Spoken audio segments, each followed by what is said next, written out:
Assalamualaikum warahmatullahi wabarakatuh. Perkenalkan, nama saya Lutfi Nurjana, NIM T 2019-3080. Di sini saya akan menjelaskan tentang pengertian, tujuan, dan fungsi OSIS. Pengertian OSIS menurut Peraturan Menteri Pendidikan Nomor 39 Tahun 2008 tentang Pembinaan Kesiswaan, OSIS merupakan singkatan dari Organisasi Siswa Intrasekolah yang merupakan satu-satunya organisasi resmi di sekolah. Secara kebahasaan tercantum dalam Surat Keputusan Direktur Jenderal Pendidikan Dasar dan Menengah. Disebutkan bahwa organisasi kesiswaan sekolah adalah OSIS, dan OSIS merupakan organisasi di dalam sekolah yang memiliki pengertian sebagai berikut. 1. Yaitu organisasi. Organisasi itu merupakan sekelompok siswa yang dibentuk dan saling bekerja sama untuk mencapai tujuan bersama, yaitu untuk mendukung terwujudnya pembinaan kesiswaan yang baik di sekolah. 2. Siswa, yaitu orang yang menuntut ilmu di lembaga pendidikan atau kita sebut sebagai pelajar. Lalu yang ketiga yaitu intra. Intra di sini memiliki makna di dalam, berarti OSIS merupakan organisasi yang berada di dalam sekolah yang bersangkutan. Lalu yang keempat adalah sekolah. Sekolah merupakan suatu lembaga pendidikan yang menyelenggarakan kegiatan belajar mengajar. Yang kedua secara organis. OSIS merupakan satu-satunya organisasi sekolah yang sah. Oleh sebab itu, setiap sekolah wajib membentuk OSIS yang tidak memiliki hubungan organisasi dengan OSIS sekolah lain dan tidak menjadi bagian dari organisasi lain di luar sekolah. Lalu yang kedua, secara fungsional. Dalam rangka melaksanakan kebijakan pendidikan, OSIS berperan penting yaitu sebagai salah satu dari 4 jalur pembinaan kesiswaan, yaitu ekstrakurikuler, latihan kepemimpinan, dan wawasan wiyata mandala. Lalu yang keempat, secara sistemik. Apabila OSIS dipandang sebagai suatu sistem, maka OSIS di sini merupakan tempat kehidupan kelompok siswa yang bekerja sama untuk mencapai tujuan bersama. Oleh karena itu, OSIS ditandai oleh ciri pokok, yaitu 1. Memiliki susunan kehidupan dalam kelompok. 2. Memiliki peran. 3. Terkoordinasi. 4. Berorientasi pada tujuan. Lalu yang kelima, bersifat berkelanjutan pada waktu tertentu. Lalu yang kedua, tujuan OSIS. Dibentuknya sebuah organisasi, pastinya terdapat suatu tujuan yang ingin dicapai. Dengan adanya tujuan, maka akan mudah untuk menyatukan individu yang memiliki perbedaan. Adapun tujuan dari OSIS yang dikemukakan oleh Wildan Zulkarnain antara lain: 1. Meningkatkan generasi penerus bangsa yang beriman dan bertakwa kepada Tuhan. Yang kedua, membangun dan mengembangkan wawasan kebangsaan, rasa nasionalisme, dan menjunjung tinggi budaya dalam negeri di era globalisasi. 3. Bersikap toleransi terhadap lingkungan hidup dan nilai moral untuk menumbuhkan rasa indah dan halus sebagai dasar pembentukan karakter yang berbudi pekerti luhur. 4. Membangun kepribadian yang kuat, memiliki rasa hormat kepada guru dan orang tua, serta menghargai hak asasi manusia untuk memajukan budaya bangsa. 5. Meningkatkan pengetahuan dan juga skill dengan tetap menghargai karya seni, budaya, dan intelektual yang tidak bertentangan dengan agama. 6. Meningkatkan kesehatan jasmani dan rohani serta meningkatkan kreativitas dalam rangka memantapkan kehidupan bermasyarakat, berbangsa, dan bernegara. 7. Memperdalam sikap sportif, disiplin, jujur, kerjasama mandiri, bertanggung jawab, berpikir logis, dan demokratis untuk mengembangkan leadership atau kepemimpinan. Lalu yang ketiga, fungsi OSIS. Sebagai salah satu jalur pembinaan kesiswaan, OSIS memiliki fungsi antara lain: yang pertama, OSIS sebagai wadah kegiatan siswa di sekolah, bersama dengan jalur pembinaan yang lain untuk mendukung tercapainya pembinaan kesiswaan. 2. OSIS sebagai motivator untuk mendukung atau mendorong kegiatan siswa, semangat siswa dalam melakukan kegiatan bersama dalam mencapai tujuan. Lalu yang ketiga, OSIS sebagai upaya preventif yang ikut serta dalam mengamankan sekolah dari berbagai ancaman baik dari luar maupun dalam sekolah, dengan cara apabila OSIS mampu mewujudkan fungsi sebagai motivator serta mampu mengembangkan dan menggerakkan sumber daya yang tersedia dan juga mampu beradaptasi dengan lingkungan, misalnya mampu mengatasi problem tentang perilaku penyimpangan siswa dan juga permasalahan lainnya. Dengan demikian, maka OSIS bisa mencapai sasaran pembinaan siswa yang meliputi pembentukan sikap, pengetahuan, dan keterampilan atau skill.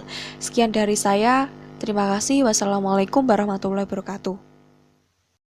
Assalamualaikum warahmatullahi wabarakatuh. Di sini saya Siti Komariah Citra Lestari, NIM T 2019-3063, akan menjelaskan beberapa tentang peran dan struktur dalam organisasi siswa intrasekolah. Pertama yaitu saya akan menjelaskan tentang pengertian peran. Ada yang tahu apa itu pengertian peran? Peran berarti sesuatu yang dijalankan atau dimainkan. Peran dapat didefinisikan sebagai sebuah aktivitas yang dapat dijalankan atau dimainkan oleh seseorang yang mempunyai kedudukan dalam suatu organisasi. Selanjutnya yaitu saya akan mengartikan bagaimana sih peran OSIS di dalam sekolahan. Nah, ada 3 peran OSIS dalam sekolahan. Yang pertama yaitu sebagai wadah bagi kegiatan kesiswaan di sekolah yang mendukung pelaksanaan sebuah organisasi atau sebuah pembinaan kesiswaan. Kemudian yang kedua yaitu sebagai motivator. Mengapa demikian? Karena dengan mengupayakan terbentuknya semangat siswa agar terlebih aktif dan kreatif di dalam lingkungan sekolah. Kemudian yang ketiga yaitu sebagai preventif. Agar apa? Agar memaksimalkan sumber daya yang ada dalam lingkungan sekolah. Semisal ada siswa yang berantem, maka OSIS bisa ikut membantu dalam masalah sikap yang menyimpang sehingga OSIS bisa memiliki rasa tanggung jawab untuk terlibat dalam mengamankan siswa di dalam lingkungan sekolah. Nah, dan yang terakhir yaitu adapun struktur organisasi siswa intrasekolah. Yang pertama, atas sendiri ada kepala sekolah, kemudian yang kedua ada ketua OSIS, kemudian di bawah samping kanan dan samping kiri ada sekretaris dan bendahara. Selanjutnya ada siswa, kegiatan, humas, koperasi, dan yang terakhir adalah sosial. Mungkin hanya itu yang dapat saya sampaikan. Kurang lebihnya saya minta maaf yang sebesar-besarnya. Wassalamualaikum warahmatullahi wabarakatuh. Bismillahirrahmanirrahim. Assalamualaikum warahmatullahi wabarakatuh. Perkenalkan, nama saya Masudi, NIM T 2019-3092. Di sini saya kelompok 10 membahas tentang layanan OSIS, dan pembahasannya yang akan saya bawakan adalah tentang tata kerja dan program kerja OSIS. OSIS merupakan organisasi kesiswaan yang di bawah naungan wakil ketua atau wakil kepala kesiswaan. Jadi di OSIS itu nanti ada pembina OSIS dan juga ada namanya waka kesiswaan. OSIS ini bergerak dan menjadi wadah untuk siswa dan dikelola oleh siswa itu sendiri dengan tujuan untuk memaksimalkan potensi individual dalam meningkatkan kualitas diri, percaya diri, dan bisa meraih prestasi yang bisa terus dikembangkan dan digali sesuai potensi diri dan bisa mengembangkan individual, keluarga, dan sekolah. Di organisasi OSIS ini diharapkan bisa menjadi bekal utama dalam menghadapi tantangan global dan ragam problem dalam kehidupan. Sehingga dalam OSIS disediakan berbagai program kerja yang diharapkan mampu membantu siswa untuk bisa mengenal diri sendiri dan potensi dalam dirinya. Dan di OSIS itu memiliki program kerja yang bisa menjawab segala keluh kesah dan aspirasi dari siswa-siswi pada umumnya dalam sebuah sekolah. Di sini saya akan menjelaskan sedikit terkait tentang pengalaman saya di OSIS.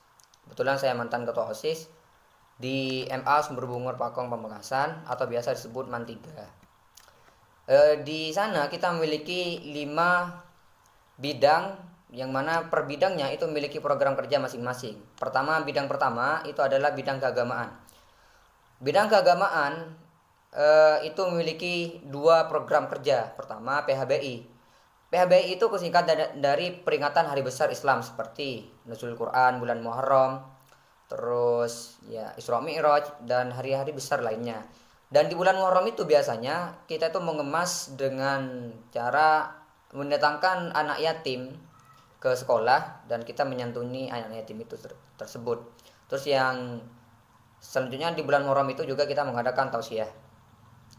Terus Program kerja yang kedua dari bidang keilmuan adalah mengadakan kajian rutin setiap hari Minggu yang membahas seputar agama, filsafat, dan sains. Jadi kita di bidang keagamaan di program kerja yang kedua itu kita ada kajian rutin setiap minggunya, hari Sabtu dan hari Minggu. Biasanya minggu pertama itu membahas tentang agama karena kita itu notabene agama dan di bawah naungan pesantren. Kedua, filsafat sebagai bekal pemikiran siswa-siswi di sekolah. Kedua, sains. Kita membahas seputar ilmu pengetahuan umum baik itu IPA, IPS dan lain sebagainya.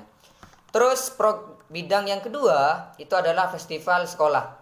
Dalam hal ini OSIS bekerja sama dengan pihak lembaganya kita, terus pihak lembaga itu bekerja sama dengan lembaga-lembaga di bawah MA seperti MTS dan SMP sederajat.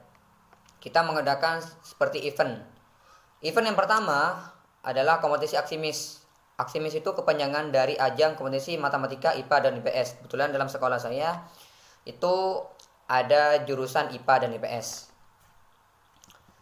Yang kedua, Kiai.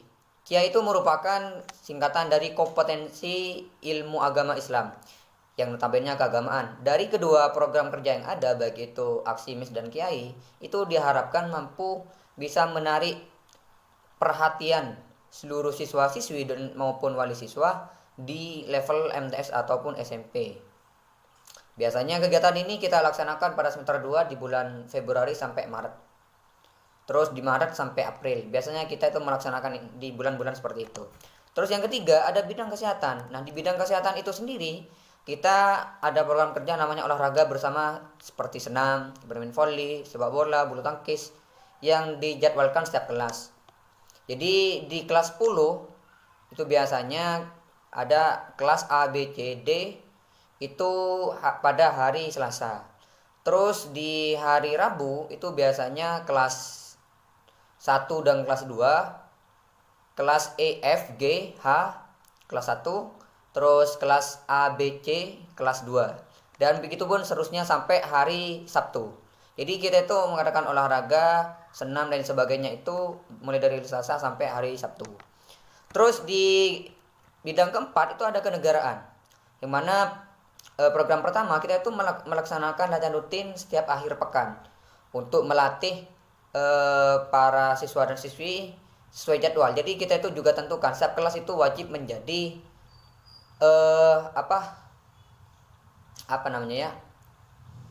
pada waktu hari Senin dia itu wajib menjadi petugas upacara hari Senin. Jadi kita latih tuh pada hari Sabtu. Terus yang kedua, mengadakan perlombaan antar kelas untuk memperingati hari kemerdekaan atau hari nasional lainnya. Biasanya kita dalam rangka memperingati hari kemerdekaan, hari pramuka, kita itu biasanya mengadakan seperti lomba renovasi kelas. Maksudnya kita di dalam kelas-kelas itu dicat sedemikian rupa sesuai dengan keinginan kelas masing-masing. Terus yang selanjutnya ada bidang kesenian. Nah, kesenian sendiri itu memiliki 3 program. Pertama, mengadakan pentas seni secara berkala sebagai ajang untuk menyalurkan bakat siswa dan untuk mempromosikan sekolah. Yang kedua, membersihkan ruang seni yang digunakan siswa. Yang ketiga, mengadakan event-event yang berhubungan dengan seni lalu menggunakan dana keuntungannya untuk disumbangkan kepada mereka yang membutuhkan seperti fakir miskin, terus anak yatim, seperti program yang keagamaan tadi. Ya, seperti itu. Jadi pada intinya tata kerja dan program kerja dari OSIS itu tidak jauh dari segala kebutuhan dalam sekolah yang berkenaan dengan siswa itu sendiri. Dan juga kita itu melaksanakan seluruh kegiatan itu untuk mengenalkan lembaga atau sekolah kita kepada halayak ramai bahwa kita, sekolah kita dan organisasi kita seperti ini dan seperti itu. Kita jelaskan kepada masyarakat, kita jelaskan kepada halayak umum. Nah, mungkin itu yang dapat saya sampaikan, kurang lebihnya mohon maaf. Wassalamualaikum warahmatullahi wabarakatuh.